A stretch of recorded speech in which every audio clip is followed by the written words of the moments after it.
Ինձ միշտ էլ դուր են եկել այն արտիստները, այն բեմի մարդիկ, ովքեր որ արել են հետաքրքիր եւ տարբերվող բաներ։ Իմ երաժշտության մեջ կա մի բան, որը անհերքելի է, դա անկեղծությունն է։ Անկեղծ լինելու համար պետք է առաջինը լինել համարձակ։ Կանացիության ուժը բնությունից մեզ տրվում է։ Յուրաքանչյուր արտիստ շոյանքի, այդ գնահատանքի կարիքն ունի առավել, երբ որ ինքը կա, երբ որ ինքը ապրում է։ Շատերը կմտածեն միգուցե ես խաղում եմ այս պահին, բայց ես չեմ խաղում։ Աչքերս վկա, հայացքս վկա։ Երբևիցե չեմ մտածել, որ ես այն արվեստի մարդն եմ, որ պիտի հետք թողի հայ երգարվեստում։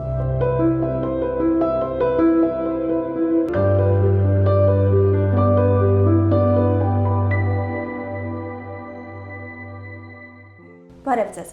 Ձեզ հետ առաքելությամբ կինն է, իսկ այսօրվա մեր հյուրը ուժի, կանացիության եւ ինքնության համադրություն Հասմիկ Կարապետյանն է։ Շնորհակալություն, որ հյուրընկալել եք մեզ։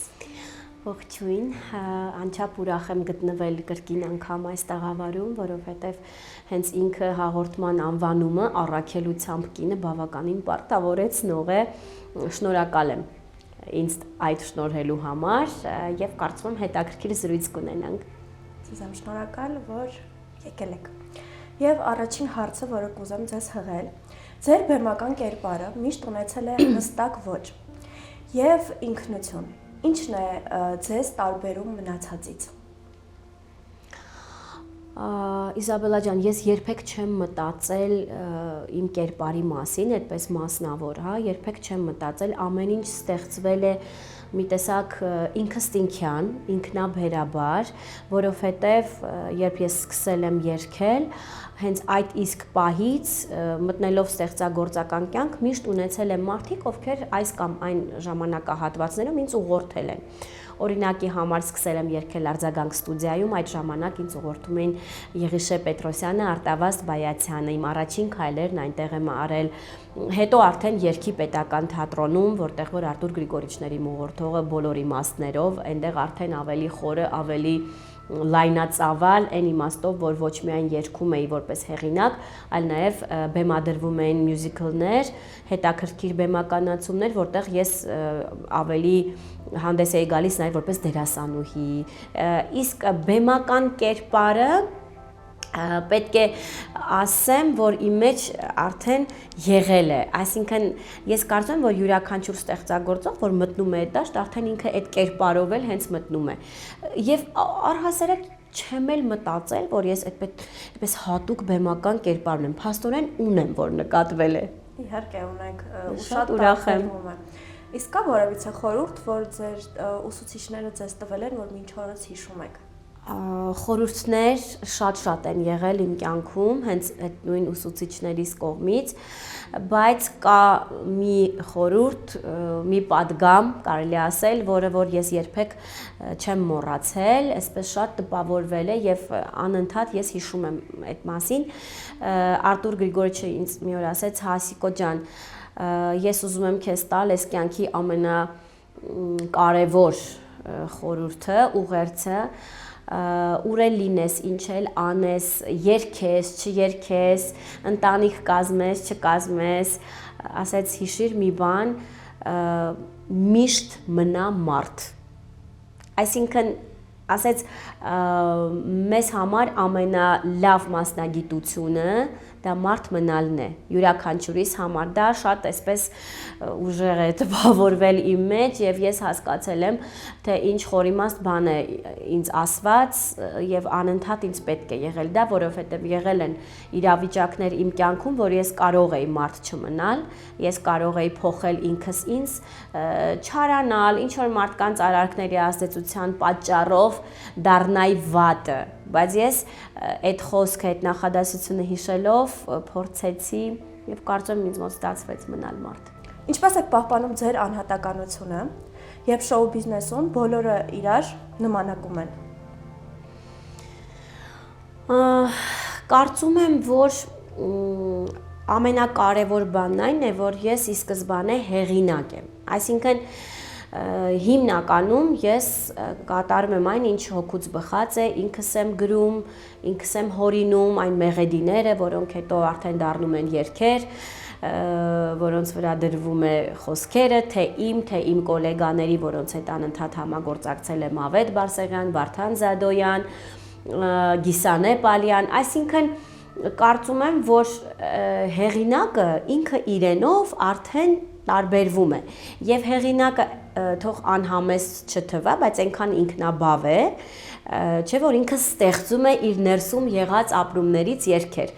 Իմ դեպքում ավելի շատ այդպես է։ Դու արդեն ինքնաբավ ես, դու այլևս ցանկություն չունես նմանվելու կամ կրկնօրինակելու ինչ-որ մեկին, եւ ասեմ, որ միակ երգչուհին, ում այդպես ոչ թե փորձել եմ, բայց անկախ ինձանից մի քիչ կարիերայի սկզբում կրկնօրինակել եմ, անկախ ինձանից նորից եմ նշում, որովհետեւ շատ դուրս գալիս էր, դա այն ժամանակյա Լինդան էր, երբ որ ես 15-16 տարեկան եմ եւ այդ ռուսական էստրադայում այսպես ինքը շատ էր առանձնանում բոլորից, Մաքսիմ Ֆադեևի հետ միասին իրենք հրաշալի պրոյեկտ էին այդ ժամանակ տվել Վառոնա, ուրեմն ձայնասկավառակը, որը մինչ օրս լսվում է այնքան լավն է, թե գործիքավորումն։ Ես ուղղակի այդ աղջկա կերպարը ինձ շատ հոգեհարազատ էր, որտեվ ինչ մեղք կստացնեմ, լինելով շատ այսպես դյուրամարս կյանքում, այսինքն ընկալելի, adekvat, իմ մեջ կա նաև երկրորդ հասմիկը, որը որ տարօրինակ է, ես դա շատ լավ ընդունում եմ եւ ինձ միշտ էլ դուր են եկել այն արտիստները, այն բեմի մարդիկ, ովքեր որ արել են հետաքրքիր եւ տարբերվող բաներ։ Իսկ դուք ասացիք, որ դուք եք հիմնականում գրում ձեր երգի բառերն ու երաժշտությունը։ Այո։ Կասեք, ինչն է ձեզ ավելի շատ ուժ տալիս ստեղծելու եւ ինչ եք ուզում ասեք, ավելի շատ ուժ տա լսողին, թե բուժելու ունակություն ունի ձեր երաժշտությունը։ Ոյ, ինչքան այսպես շռայլ էր այդ երկրորդ հատվածը, բուժելու հատկություն, որովհետև բուժում են արեկացին, հա։ Այո, բայց դուք երգ ունեք, որտեղ ես գնում եմ սիրել։ Այդ իմաստով։ Ահա, շատ մարդկանց կարող է այդ երգը այդ պահին ուժ տա, որը կասի վերջ, ես այստեղ որոշել եմ հստակ ու գնում եմ։ Այո, իմ դեպքում բուժելը շատ շռայլ է ասված, իրականում Իզաբելա ջան, ես կասեմ, որ օգնում է, միգուցե ուժ է տալիս, այո, իմ երգերի մեջ կա այդ երևույթը, ես մաքսիմալ եղել, այդպես ստացվել է ինքնակենսագրական երգչուհի եմ ստացվել, որտեղ ինչպես արդեն նշեցի, հոգուս բխած ապրումներն են երգերի տեսքով դուրս գալիս, իսկ օգնել եմ շատ ու շատ աղջիկների, ովքեր որ ինչ որ իմաստներով, ասենք, բաժանություն էին վերապրում այդ պահին, կամ հեռանում էին իրենց սիրած տղամարդուց, կամ սիրելի տղամարդներ իրենից հեռանում, խոսքով այսպիսի բաներ եղել են, ինձ շատ են գրել սոցկայքերում աղջիկներ դեռահաս, որոնք որ նույնիսկ իմ խորհրդի կարիքն են այդ պահին ունեցել, այդ երգը լսելիս ուժեղացել են, հաղթահարել են ինչ-որ բաներ իրենց կյանքում եւ ես այնքան լավ էի զգում, ուղղակի եթե ամփոփեմ այս հարցը, իմ երաժշտության մեջ կա մի բան, որը անհերքելի է, դա անկեղծությունն է, իսկ անկեղծությունը ունի այդ ուժը ներազդելու մարդկանց ներաշխարհի վրա։ Գիտեք, շատ հետաքրքիր է, որովհետև նշեցիք անկեղծությունը ու բազմիցս անգամ երբ նայել եմ ձեր հարցազրույցները, միշտ դուք անկեղծ եք եղել, ինչը բխել է մարդկանց մի ստվար զանգվածի կատաղությունը ձեր անձի նկատմամբ։ Այո, հնարավոր է։ Բացատրեմ ինչ եմ ասում, որովհետև տեսեք, երբ որ ձեր ամուսնու հետ հաղորդման եք հրավիրված ու ուղղակի այն կատակի ֆոնի վրա ձևավորված է ձեր անմիջականությունը, մարդիկ չգիտես ինչու հակառակ էֆեկտ ստացավ։ Այո։ Նկատել եք, միշտ մարդիկ չեն սիրում անկեղծությունը տեսնել։ Միշտ երբ որ ինչ-որ անկեղծ բան են տեսնում, միանգամից այդ անկեղծության վրա հարձակվում են, հենց տեսնում են, որ դուք անհատ եք, կարող եք ձեր կարծիքը հայտնել կամ ինչ-որ մի բան, միանգամից հարձակվում են, ո՞նց եք հաղթահարում դա։ Անկեղծ ասած, այդ հաղորդման մասին եթե խոսեմ, այդ հարցազրույցի առաջին անգամ էր, երբ ամուսնուս հետ միասին ենք, ինձ համար էլ շատ անսպասելի էր մարդկանց այդ ռեակցիան մեր այդ հումորային դաշտի հանդեպ, հա։ Նախ պիտի նշեմ, որ անկեղծ լինելու համար պետք է առաջինը լինել համարձակ։ Իսկ ես համարձակ եմ ինձ համարում, ինչու, որովհետև դեռ դպրոցական տարիքից ես չեմ վախեցել արտահայտել կարծիք, որը որ իմն է, եւ ոչ թե կամ ասել բաներ, որոնք որ ինձանից չեն սպասում են այլ բան, բայց ես մատուցում եմ այն, ինչ ես կամ։ Դա արդեն համարձակության նշան էր դեռ փոքր ժամանակվանից, ու ես շատ շնորհակալ եմ, որ ես այդպիսին եմ, որովհետև դա նախ եւ առաջին բնությունն է, երկրորդն էլ շնորհիվ հայրիկիս, որտեվ ես ընկեր եղել եմ հայրիկիս հետ եւ ինքը միշտ ինձ ասել է երբեք ինքդ քեզ չդավաճանես ոչ մի դեպքում դա ինձ մեծ ուժ է տվել միշտ իսկ մեր հանրությանը չգիտես ինչու կարդալով YouTube-ում որոշ կոմենտներ եւ այլն բոլորին չգիտես ինչու թվում էր որ ես ամուսնությունից հետո եմ այտենց համարձակ դարձել, այսինքն հանգստացել եմ, առանց հասկանալու, որ ես տեսակով այն մարդը չեմ, որ ամուսնությունը պիտի ինձ համարձակ դարձներ կամ ոչ, կամ մայրանալը։ Ամուսնությունը կարող է տալ լիարժեքության զգացողություն իբրև կին։ Մայրությունը կարող է դարձնել շատ ավելի ուժեղ, հզոր, պատասխանատու, բայց ոչ մի դեպքում ոչ համարձակ, որովհետև համարձակ կամ լինում ես, կամ չես լինում։ Դե իհարկե շոկային էր ինձ համար այդ կոմենտները, այդ կարծիքները, որոնք որ հիմք չունեին իրականում, որովհետև նորմալ մարդիկ, ովքեր որ դիտել էին հարցազրույցը, միանշանակ հասկացել էին, որ մենք հումորով իրար գծում ենք, ինչը ինչ-որ յուրահատուկ համու հոտ է տվել, որտեվ այն մարդիկ, ովքեր մեզ կյանքում ճանաչում են, այդ խոսակցությունները գիտեն, սովոր են, ծիծաղում են, անցնում են, գնում են եւ այլն։ Գիտեք ինչ, ես այսպես նայեցի, սկզբում շատ բարկացա իհարկե,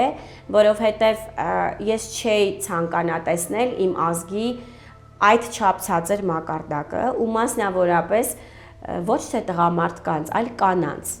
Ու երբ որ ես եղել է որ մտել այցելել եմ այդ գրողի էջը հասկանալու համար լավ ով է ինքը։ Ես ուզում եի նրանց դեմքը տեսնել, հասկանալու համար ինչու։ Եվ հասկանում էի, որ ընդհանուր առմամբ կանայք են, ովքեր որ տանն են, չեն աշխատում, չունեն իրենց անձնական դաշտը, իրենց անձնական երջանկությունը, եւ այդ դեպքում ես արդեն լռում էի, համակերպվում էի, որովհետեւ այս դեպքում գիտեք մի խոսք կա, ասում են միայն դժբախտ մարդը կարող է թունավոր կերպ արտահայտվել, այն էլ կին ուրիշ կնոջ հանդեպ, որովհետեւ ինքը չունի դա Եվ որպես կանոն նմանատիպ կանայք երազում են այն ամենի մասին, ինչ ունես դու։ Ցավոք։ Ճիշտ է, եկանք էլի Արտուր Գրիգորիչի ասածին մարդ մնացեք։ Միանշանակ։ Ուրեմն տարիներ առաջ ես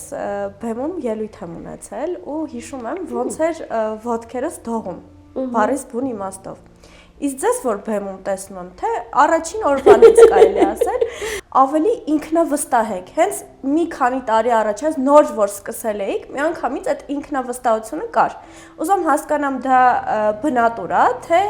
ինչ որ տարիների ընթացքում ձեռք բերովի է,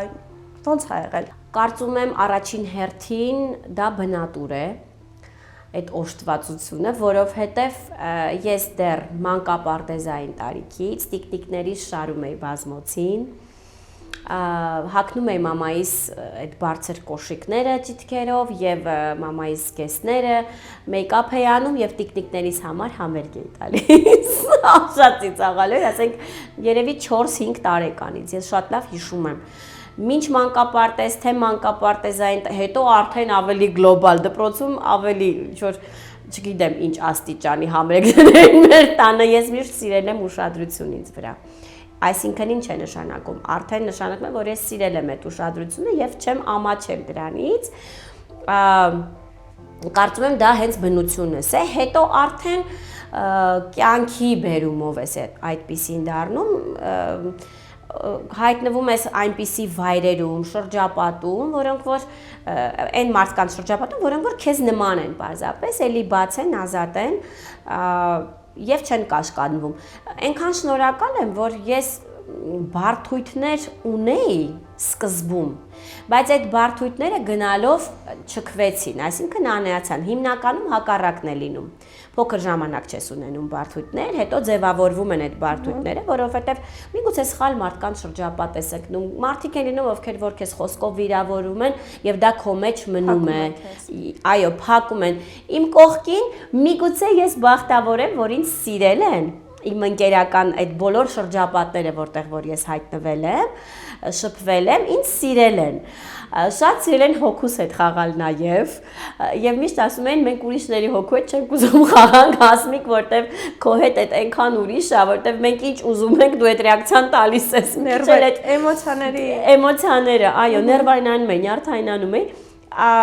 Կարծում եմ այդ ամեն ինչը միասին, հետո արդեն երբ գալիս է գիտակցումը, այն արդեն հասունությունը, երբ որ դու արդեն քեզ ընկալում ես իբրև արտիստ, բեմի մարդ, այդ ամեն ինչը իրականում չքվում է, այդ հուզմունքը ինձ մոտ մենակ մի ձևով է մնացել։ Նախ ծնկներս մի քիչ դողում են։ Իմն է։ Այո, այդ պահը կա, բայց առաջի 5 վայրկյանն է։ Այսինքն ես այդ մտնելը բեմ, եթե ես այդ էներգիայի փոխանակումը եղավ, ես տվեցի, հանդիսատեսն ընկալեց, ես այսպես խորշուն չեմ հաշում եւ արդեն բեմը իմն է։ Գիտեք ինչն է հետաքրիր, տարիներ առաջ երբ ես մանկապարտեզում էի, դպրոցում էի, անդադար ինձ էին էլի բեմը տրամադրում, չգիտես ինչի, նույնը ինչը ձեզ մոտ, բայց միևնույն է, ես հենց բարձրանում եմ բեմ, իմ ոտքերը դողում են։ Պետք է մի քիչ աշխատես ինքդ քեզ վրա, կարծում եմ։ Շնորհակալություն խորհրդի համար։ Ձեր ընկալմամբ ինչն է իսկական կանացիության ուժը։ Կարծում եմ մենք չենք կարող խոսել այդպես շատ գլոբալ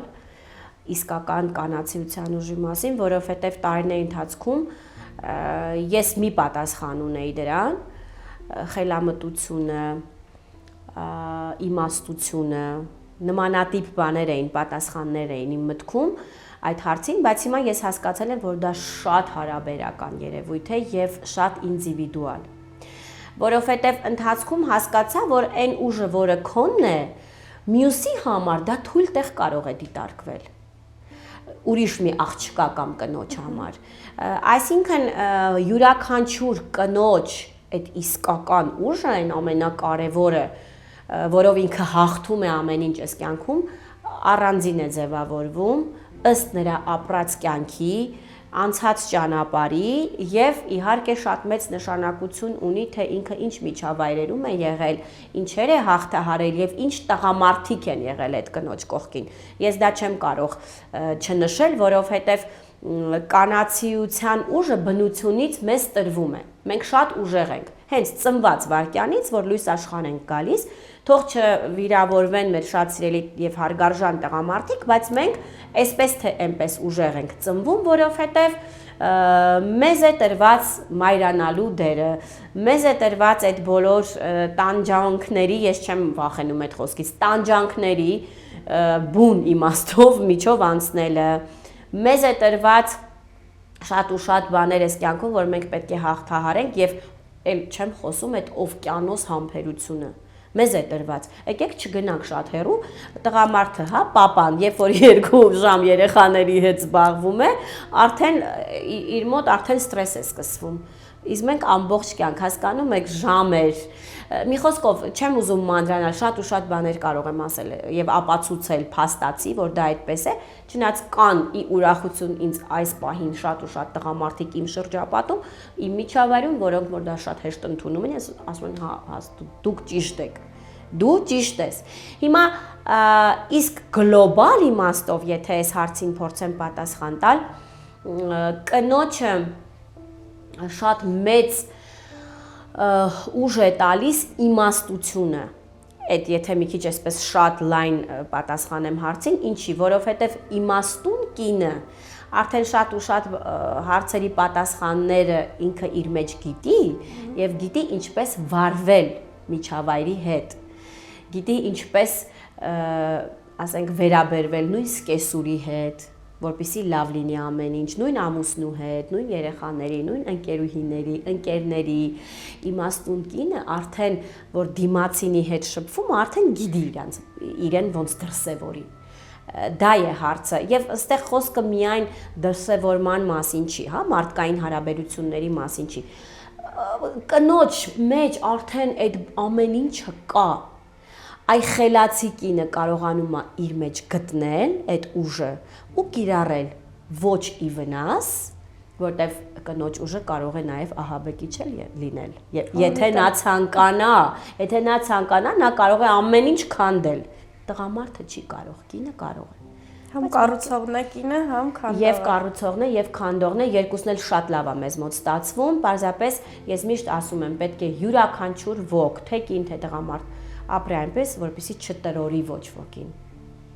Մնալ մարդ։ Բայց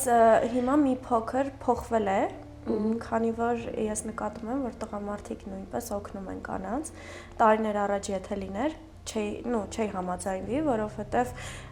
այն թեզը, որ տղամարդը անգամ երբ որ սեռը իմանում էին, տղամարդ էր լինում, ուրախանում էին։ Հիմա նկատում ես նաև շատ են անում գենդեր փարթիներ, եթե աղջիկ է լինում, շատ ուրախանում են։ Եվ ամեն ինչ փոխվել է, հուսամ դեպի լավը գնում ենք։ Եվ կարծում եմ, որ